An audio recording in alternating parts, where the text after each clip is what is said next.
అందరికీ నమస్కారము. ఈరోజు మనము దశరథుని అశ్వమేధ యాగము రెండవ భాగం గురించి తెలుసుకుందాము. యజ్ఞాశ్వమును వదిలిన 1 సంవత్సరం తర్వాత వసంత ఋతువు మళ్ళీ ప్రారంభమైనది. అంతవరకు యజ్ఞం చేయడానికి నిర్వహించిన విధులన్నిటినీ దశరథుడు పూర్తి చేస్తాడు. తర్వాత దశరథుడు వశిష్ఠ మహర్షికి అభివాదం చేసి, ఓ మహర్షి, మేము చేసే ఈ యజ్ఞములో ఎలాంటి విఘ్నములు లోపములు లేకుండా మీరు చూడగలరు. పూజ్యులైన మీరు మాకు ఆప్తమిత్రులు, శ్రేయోభిలాషులు, పరమగురువులు.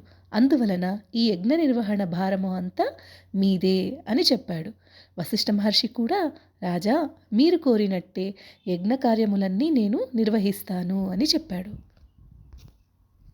తరువాత వశిష్ఠ మహర్షి యజ్ఞకర్మలు చేయడానికి దశరథ మహారాజు నియమించిన బ్రాహ్మణులను, వాస్తుశాస్త్రములో సమర్థులైన వారిని, ధార్మికోత్తములైన పెద్దలను, యజ్ఞం పూర్తి అయ్యే వరకు కార్యనిర్వహణలో ఉండేవారిని, ఇటుకలను సిద్ధం చేసేవారిని, శిల్పులను, చిత్రకారులను, లేఖకులను, నటులను, నర్తకులను, శాస్త్రజ్ఞులను పిలిపించి వారితో, మీరందరూ రాజాజ్ఞను శిరసావహించి యజ్ఞకార్యములలో నిమగ్నులై ఉండండి.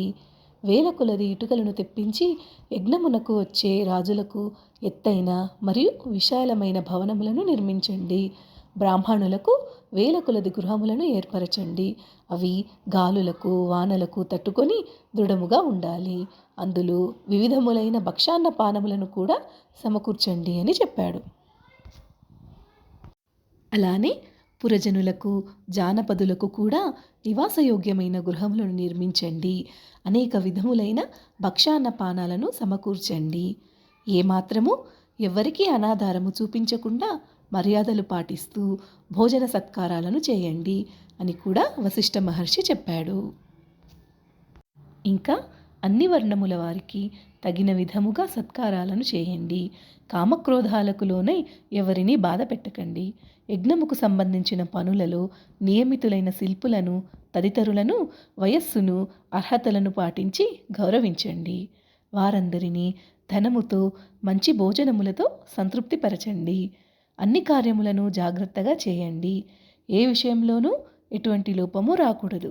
మీరందరూ నిండు మనస్సుతో, ప్రేమతో అన్ని పనులను ఆచరించండి అని కూడా వశిష్ఠ మహర్షి చెప్పాడు. వశిష్ఠుని మాటలను విన్నవారంతా, ఇంతవరకు ఎటువంటి లోపాలు రానివ్వకుండా మీ ఆదేశాల ప్రకారమే పనులను చేశాము. ఇక మీదట కూడా మీ ఆజ్ఞలను పాటిస్తూ ఏ లోపము రానివ్వకుండా పనులను పూర్తి చేస్తాము అని చెప్పారు. అటు తర్వాత వశిష్ఠ మహర్షి సుమంత్రుని పిలిపించి, ఈ భూమండలములో ఉన్న ధార్మికులైన రాజులను, బ్రాహ్మణులను, క్షత్రియులను, వైశ్యులను, శూద్రులను వేల సంఖ్యలో ఆహ్వానించండి.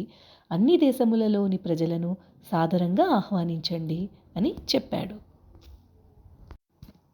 మిథిలాధిపతి అయిన జనక మహారాజు సూర్యుడు, సత్యసంధుడు, సర్వశాస్త్రములలో, వేదములలో నిష్ఠాగరిష్ఠుడు, మహాపురుషుడు కూడా. కనుక స్వయముగా వెళ్ళి ఆయనను సగౌరవంగా ఆహ్వానించండి. ఇంతకుముందు ఆయనతో గల నా అనుబంధాన్ని బట్టి ఆయన గురించి మీకు తెలుపుతున్నాను అని వశిష్ఠ మహర్షి చెప్పాడు. అలానే మధుర భాషి అయిన రాజుగారి ఆప్తమిత్రుడు కాశీరాజును స్వయంగా పిలవండి. పరమధార్మికుడు, పెద్దవాడు అయిన రాజుగారి మామ కేకయ్య రాజును మరియు ఆయన పుత్రుడిని స్వయంగా ఆహ్వానించండి. అటు తర్వాత సత్పురుషుడు, పూజ్యుడు, గొప్ప కీర్తి ప్రతిష్టలు కలిగిన అంగదేశాధిపతి అయిన రోమపాదుని సాదరంగా ఆహ్వానించండి. అలానే ప్రాచీనులైన సింధు, సౌవీర, సౌరాష్ట్ర దేశాధిపతులను, దక్షిణ దేశముల ప్రభువులందరినీ దూతల ద్వారా ఆహ్వానించండి. ఇంకా ఈ భూమిపై ఉన్న దశరథుని మిత్రులైన రాజులందరినీ పరివారములతో, బంధువులతో వచ్చేటట్లు వీలైనంత త్వరగా ఆహ్వానించండి అని వశిష్ఠుడు చెప్పాడు. తరువాత సుమంత్రుడు వశిష్ఠ మహర్షి ఆదేశాలను అనుసరించి సమస్త రాజులను ఆహ్వానించడానికి ఆంతరంగికులైన పురుషులను వెంటనే ఆయా దేశాలకు పంపాడు. వశిష్ఠ మహర్షి ప్రత్యేకముగా చెప్పిన మహిపాలురనందరినీ ఆయన సూచించినట్లే స్వయంగా తీసుకొని రావడానికి బయలుదేరాడు. అటు తర్వాత యజ్ఞముకు సంబంధించిన పనులను నిర్వహించడానికి నియమించిన వారందరూ అంతవరకు వారు పూర్తి చేసిన కార్యములన్నింటినీ వివరించడానికి వశిష్ఠ మహర్షి వద్దకు వచ్చారు. ఆ విషయాలు తెలుసుకున్న వశిష్ఠుడు సంతోషించి ఎవరికైనా ఏదైనా ఇచ్చేటప్పుడు అనాదారము చూపించి పరిహాసం చేయకూడదు. చులకన భావముతో చేసిన దానము దాతకు హాని కలిగిస్తుంది అని చెప్పాడు. కొన్ని రోజుల తరువాత రాజులందరూ శ్రేష్టమైన రత్నములను మణులను దశరథ మహారాజుకు కానుకలుగా ఇవ్వడానికి తీసుకువచ్చారు.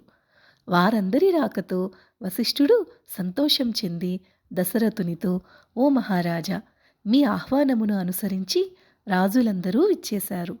వారందరికీ తగిన రీతిలో అతిథి సత్కారము జరిపితిని. అలానే యజ్ఞముకు సంబంధించిన పనులకు నియమించిన వారందరూ యజ్ఞముకు అవసరమైన సమస్త వస్తువులను సమకూర్చారు. యజ్ఞము కోసం తీసుకువచ్చిన ఉపకరణములన్నీ యాగశాలలో తగ్గిన ప్రదేశములలో ఉంచబడినవి. రాజా, సమీపంలోనే ఉన్న ఈ యజ్ఞశాలకు యజ్ఞమును ఆచరించడానికి విచ్చేయండి. సంకల్పమాత్రములో అతి శీఘ్రముగా నిర్మించిన యజ్ఞశాలను తిలకించండి అని వశిష్ఠ మహర్షి దశరథ మహారాజుకు చెప్పాడు. ఋష్యశృంగుడు మరియు వశిష్ఠ మహర్షి ఆదేశించిన ప్రకారము దశరథ మహారాజు మంగళకరమైన తిథివార నక్షత్రంలో ఉన్న సుముహూర్తములో రాజభవనము నుండి యజ్ఞశాలకు బయలుదేరాడు. వశిష్ఠ మహర్షి మొదలైన బ్రాహ్మణోత్తములు ఋష్యశృంగుని ముందుంచుకొని యజ్ఞశాలకు చేరారు. తరువాత యజ్ఞకర్త అయిన దశరథ మహారాజు ధర్మపత్నులతో యజ్ఞశాలకు ప్రవేశించి శాస్త్ర ప్రకారము విధి విధానంగా యజ్ఞదీక్షను స్వీకరించాడు. తదుపరి భాగములు మళ్ళీ కలుసుకుందాము. సెలవు.